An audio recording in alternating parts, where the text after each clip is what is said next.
GTC is definitely one of our biggest events that we do. It encapsulates industries from healthcare to gaming to automotive. We spend a lot of energy and time and blood, sweat, and tears to present it in the best light possible. And this year, we full-on went into Omniverse for our GTC presentation. Creating a digital version of our CEO is a big deal. We had so many variety of Jensen to pick from. We had 21 versions and different varying performance. And it was actually getting hard to choose between the 21.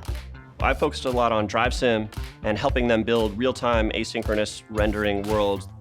This was maybe like 3 weeks out from when we needed to deliver recording. And we went up to record, and the vehicles would all sit there, and then they move, but their wheels all stay behind. But yeah, we fixed that bug. When you have effects such as physics and fluid, they're in Omniverse because artists ask for it and the developers listen.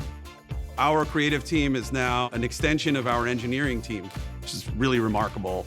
I doubt that happens in many other places, if any.